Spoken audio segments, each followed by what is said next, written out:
Il avait débarqué au devant de la scène au milieu de la décennie 2000, renforçant l'équipe des fantassins médiatiques du parti au pouvoir. Il faisait feu de tout plateau de radio et de télévision pour défendre le RDPC, son parti, auquel il militait déjà depuis son long séjour en France. Son grand gabarit se mêlait ces années-là à ses connaissances pointues en droit public international et sciences politiques. Mesanga, sportif et chargé de cours à l'université de Yaoundé 2, possédait tous les arguments pour monter au filet avec tous les contempteurs du pouvoir. Il arrivait ces temps-là de croiser le verbe avec Mathias Eric Onanguini qu'il reprochait de ne pas être sincère en prônant des idées de gauche pourtant fils de dignitaires. Il avait souvent maille à partie avec Hilaire Kamga, Claude Abbé, Jean-François Chanon et autres durs envers le pouvoir. Comme une consécration de ce militantisme médiatique, il est fait membre titulaire du comité central du RDPC au détour du congrès de 2011.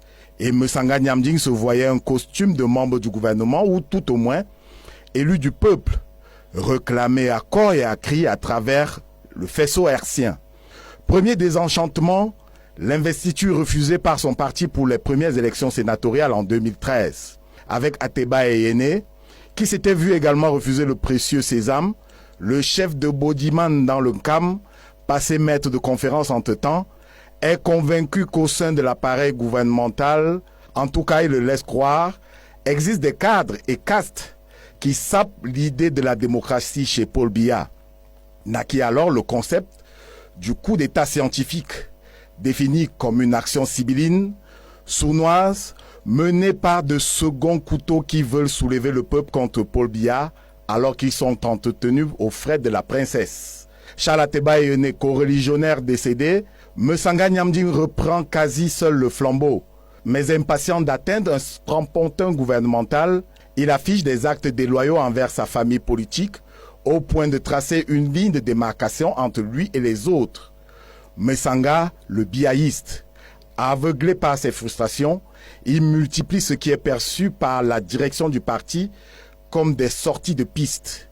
À la chaîne, le prof de sciences politiques et juridiques est retiré de la liste des communicants de sa formation politique, affecté loin de Yaoundé, devenu paria et envoyé en conseil de discipline une énième fois, jusqu'à la main lourde du président national, l'exclusion définitive.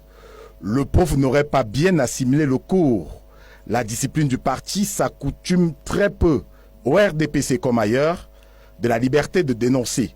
L'une donne des dehors de libertinage à l'autre.